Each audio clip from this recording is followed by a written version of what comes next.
My RV life part three, as in one, two, three. We just finished the first one I had. I'm not gonna go through all. Well, yeah, I will too. The first one was an Aljo. The second one was a Kit, and then my third RV was a 2013 Jayco J Flight, which I never towed. I did not. It was towed. I bought it new. I traded in the Kit, the 1997 Kit Sportsman, for the 2013 uh, what do you call it? Jayco J Flight, yeah. And it was the first new one I'd had, I think. Yeah, I think that was the first new one I'd bought. And then after that, they were all new. And uh, the dealership, as part of the deal, agreed to allow a trade in on the kit of $500. Basically, we don't want it, which is fine with me. I didn't want it either because it had 22 holes in the roof that I'd patched as best I could, but enough said that came from hailstones like this, big ones. So they towed the new unit to the property I had near Kingsland, Texas, off Park Road 4, near Inks Lake State Park. Beautiful place, good spot. I liked it. It backed up to a ranch, but I subsequently sold that property to somebody else. Anyway, they brought the new unit in. Of course, they had to pull the old unit out, the old kit out there, and I was just, I was hoping that the tires didn't go flat because it'd been sitting there for God, I don't know, 2 or 3 years, I guess. And anyway, so he pulled it out on the road and then backed it. He was a great, he'd been a truck driver, and I want you to know, he backed that 26-foot Jayco J Flight back in up under that cover like perfect. You know what I mean? And first time, I mean, there was no pulling forward, backing up, you know, no shit. No, he just came right in and parked it. Finally, when I did this, he stopped, and it was right where I wanted it. And so, yeah, I was hoping he'd make it back to the dealership with that kit without it falling apart. But I guess nothing happened. Nobody ever called him. But yeah, they gave me $500 for it. So there I sat with a 2013 Jayco J Flight that I had nothing to tow with because at that time I had a 2010 Prius, and that opens up a whole new chapter. Camping in a Toyota Prius. Did I go camping in a Toyota Prius? Does a cat have a climbing gear? Yeah, you bet I did. And the reason I did was because I had the camping itch still, and I still have it now, even though I'm in this house and it's going away, the itch that is. And but I had become aware of a girl, a lady, who was camping in a Prius, and she lived in Washington State. She wasn't living in it, but she'd go camping in it, and she had a blog and some stuff on YouTube, or no, on Google, or she had a posting somewhere. But anyway, I ran across it because I was looking for things about camping in a Prius, and there wasn't much on YouTube. I don't think there were any at that time. Might have been, I don't remember. But anyway, I got the little information from her, and I set my mind that I was going to go camping in that Toyota Prius, 2010 Prius. And it's the best generator in the world because the Prius, you know, is a hybrid. So you can be parked at a red light for 7 days and 7 nights, and the engine will cut on to charge the battery and then cut off. Okay, in other words, you're running the air conditioner or the heater in the car.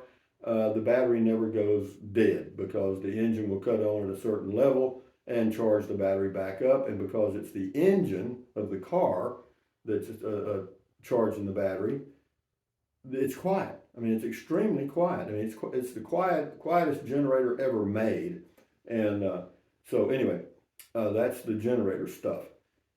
Yeah, so you could be camping in the Prius and set the temperature at 66 degrees, or if it was in the winter, or 72 in the summer, and it would stay there overnight. You know, the motor would cut on, charge the battery, and cut off, and it would cut on about, I don't know, once every hour for a couple of minutes, but it didn't wake you up. You know, I slept right through that deal, and so if you want to go camping in a hybrid, yeah, do it. You'll enjoy it, and in my opinion. But anyway, so first of all, I had to get set up. Okay, and the way I did that was I slid the passenger seat all the way forward, leaned it forward, took the headrests off, all the headrests except for the driver's seat or the except for the driver's side, I had that headrest on there, and it served a wonderful purpose. But yeah, so I slid the seat forward, passenger seat, leaned it forward, and you can see I've got a playlist for Prius camping or camping in a Prius. You can check all that out, and you can see all those old videos. You'll get a kick out of it because I went all over everywhere.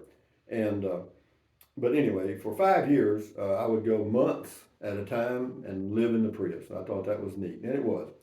And but anyway, slide the seat forward, and then there was a gap between the seat there, and then of course you fold down the back passenger side seat, and there's a gap there of about this much. But you can just put a cardboard box in there or anything that just that you don't need to because you're not going to be putting much weight on that. And so anyway, then I got me a 26 by 75 trifold memory foam mattress to put on there to sleep in. And boy, it was about 6 inches thick memory foam. No, it was great, man. And yeah, I had a comforter, sheets, and pillows, and all kinds of stuff. Yeah, and no, that was the sleeping arrangement was a 10. I mean, I slept great because the temperature was wonderful. You could set the temperature no matter what you needed, and it would hold it there. All night long or all day long if you were in an area where it got hot during the day and you didn't want to be outside. But anyway, so I got everything pretty well set up, and then I thought, well, I'll acquire things as I go because you don't have any real storage space. And of course, I had to take my beer and my wine, and a few breakfast items.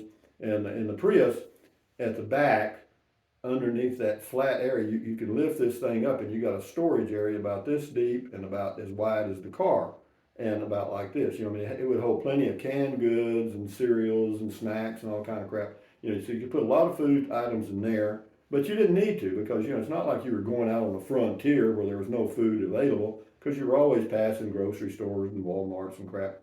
So, but yeah, I did put a few items in there that I thought might be hard to find, and I also took an ice chest. Later on, I had a 12-volt compressor fridge. I don't remember the name of it, but it worked fine. Worked great actually.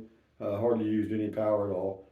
And but anyway, and then away I went. My first trip was well, I won't go. Let's see. I think my first overnight place was Iran, Texas, at the county park. It's called Pecos County Park in Iran. It's free, and I stayed there overnight, and then proceeded to go up to Denver City to what's called Yoakum County Park, Texas. It's another free deal, and stayed there overnight, and then headed on up. I'm not sure where I went then, but I ended up somehow, and this was in May, the first part of May.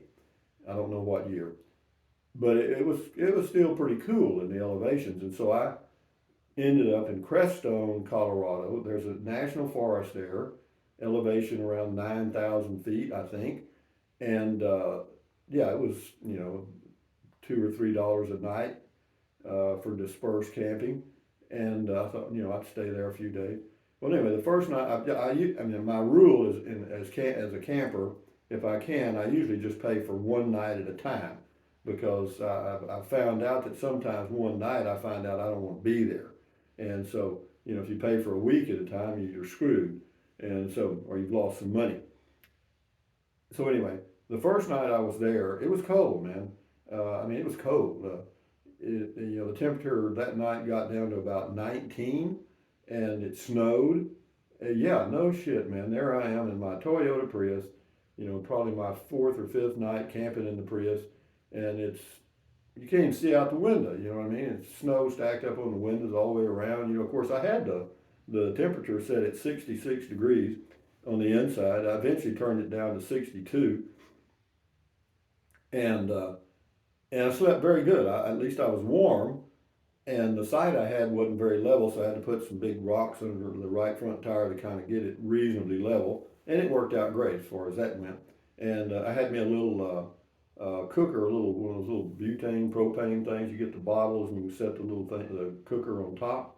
It just folds out and you can put a pot on it and cook. They're camper cookers, And so anyway, I fixed me some supper and stuff. And yeah, it was very cozy. And I was getting it down by then. I'd been about 3 or 4 or 5 days on the road. And yeah, everything was kind of cool. I mean, cool, very damn cool. And so Anyway, the next morning I woke up and climbed out of the Prius, and of course I had my, it's kind of a luggable loo like device for pooping. I had a container, you put a bag in, poop in it, and then throw the bag away. And then I peed in the jug, dumped it out, and all that stuff. And yeah, but cooking was not a problem. Cooking was actually fun. I kind of enjoyed it because it was a challenge. And what else? Yeah, it was. I opened the door and stepped out into about a foot of snow. Yeah, that's wonderful. Welcome to Colorado, Rusty. And you could see the mountains all around, snow capped and crap. And I couldn't even hardly see the road. I mean, I could see kind of where it ought to be. And so anyway, about mid morning, 9 o'clock or so, I kind of got to where I could see the road a little bit, and decided, well, I'm gonna see if I can find a warmer spot in Colorado. And so I did. I went into the little town, got me a breakfast burrito, and it was delicious. Yeah, it was a real big old good one, you know what I mean? And that was in Creststone, Colorado. And they told me about a town. I said, "Is there a place in Colorado where it's a little warmer?" And they said, "Well, you need to go east." And so they gave me a name of a town, southeastern Colorado. I can't remember the name of it, but it was a nice sized little town. They had a Walmart and stuff. And but nearby there was a Bureau of Land Management camping, and I went there and stayed. God, I guess I was there for more than a week because there were several different campsites, and yeah, I checked them all out. And again, I'm into it now. I've got the rhythm of the road and the Prius, and the routine is set, and I had groceries nearby, and so yeah, I was into it. And it was really nice. The only thing is one night. Uh, well, one afternoon, I heard automatic weapon fire, and I didn't realize that these guys would come out there and fire their automatic weapons. They were about, I don't know, maybe a half mile away, but you'd hear the rounds coming over your head like bing, bing. I'm thinking, God dang man, what luck. So anyway, I moved to another place. But when you're out boondocking, you're gonna run into all kind of crap. Everything we have makes noise. Okay. When you get around the OHV group, the off-road vehicle things. Yeah, they come in tribes. Usually it's not one of them; it's 40. And sometimes they'll jack around, they'll run, drive around your RV and make a lot of noise and shit, and then go on. But that's part of the Prius camp, and I'm not gonna give you a whole story on the Prius camp. I just give you the tip of the iceberg. But yeah, I did that off and on for about 5 years. I stayed and when I was in Texas, I stayed at my home base there in Kingsland, Texas. It was on Comanche Drive, actually, near Burnet, Texas. And yeah, nice place. I enjoyed that. The old thornies there with cactus.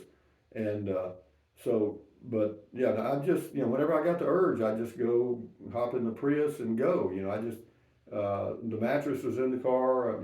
Everything was, most of the stuff was still in the car. I had this what I call an organizer. It's like it had all these little cute little pockets on it. You like hang it on a closet door or something. You can put all kind of stuff in it. Well, I hung that over the driver's seat, over the head, hooked it over the headrest, and it hung down into the back seat area, and it had all kind of stuff. It had toothbrush, glasses, shaving stuff. I mean, it had all the little things that you can't find. And that worked out really good. That was a plus times 10 there. And yeah, sleeping was easy. And if I got to a place where I didn't feel safe, all I had to do was punch that little blue button on the Prius. That's the starter, and go. There was nothing to unhook or load or anything. Just go. And could I get into the front seat from the back? Yeah, I could. It was a little awkward though. I only did that one time just to see if I could. But what I could do when I was laying in bed at night, if I hadn't left the engine on, so that to keep the temperature regulated, then what I would do, I had a little stick about this long that I could lean over and reach that little blue button and push it, and then set the temperature. Yeah, so I didn't have to go outside, and yeah, and you can lock the doors in the Prius from the inside with the key in the inside if you wrap your key with aluminum foil to keep that key from communicating with the car. So somebody asked me about that later on. Said, look, they couldn't lock their doors at night because it wouldn't lock with the key inside. Well, it will if you wrap it in tinfoil. And I figured that out. I Toyota, no, you can't do it, you can't do it. And then it occurred to me that, these RFID chips, they can't communicate out through tinfoil, or like that. So I just took some regular old tinfoil and wrapped the key in it and put it in the little key thing there, or whatever that little thing, the storage spot.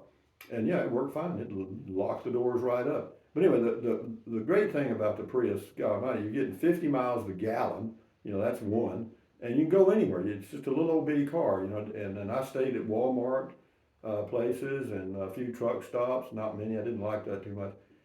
And yeah, it was easy peasy. Yeah, it was an adventure. Because like I said, here I come around this curve somewhere in Colorado, or I think that was in northern New Mexico. Actually, I think that was around Chama or somewhere, and there was a snowplow. I mean, big old good one, and yeah, the park bench picnic area thing was completely covered by snow, which is about 4 feet, and yeah, it was a real experience for me. And went over the Continental Divide a couple of times at about 10 to 11,000 feet in May, 1st of May, and it was snow, man. I'm telling you, the snow it was there. But yeah, and that's part of traveling, or the adventure for me, is just experiencing all this stuff that I had never really done before, and the Prius was just part of the chapters, and so the Prius, yeah, and also I traded that 2010 Prius in and got a 2013 Prius, and continued, for several years, going camping and in the Toyota Prius, and then and I might as well cover this because this will be a short one, and I'll add it to this video. Well, I never mind. I won't either. I'll make it a separate deal, I guess. Yeah, because I can make a story out of it. Because I went from the Prius to I camped in a pickup, in a pickup with a camper top. I bought me a pickup and put a camper top on the back of it, and went camping in it, and that's a whole nother story. But having said that, guys, if you want to go camping in your car, you can. If it's just gasoline only, then yeah, I don't know. Yeah, you still can. It's just going to be a little difficult to keep yourself comfortable in cold weather and really hot weather. With the Prius or a hybrid, then you've got the opportunity to run the air conditioner and or the heater anywhere you are, anytime, and the generator engine will, the engine of the car uses the fuel out of the fuel tank, so you don't have to have an extra generator and carry gasoline and all that crap. So yeah, you can do it.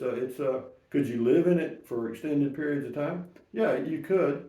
You'd have to get really organized and really like yourself and be confident, because there's times that you're going to question your own sanity. I did. Because the routine in the bed, because I'm in the seat. To get in the bed, I had to kind of stand up semi and then kind of roll into the bed. You know what I mean?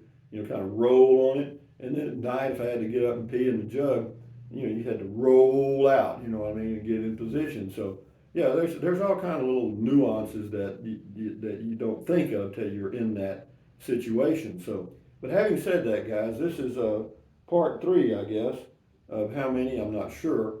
And yeah, I was on the road for all kind of different ways for like 27 years. Now I'm in a little 480 square foot home in Fort Clark Springs, Texas, and my RVing career is pretty much winding down. I don't see much camping anymore at all. So, but anyway, having said that, enjoy your day. Thumbs up, carpe diem, adios, bye bye, buy anything you want. Use the Amazon link if you want to jack with it. What else? Drink plenty of water, stretch, walk, stand guard at the door of your mind.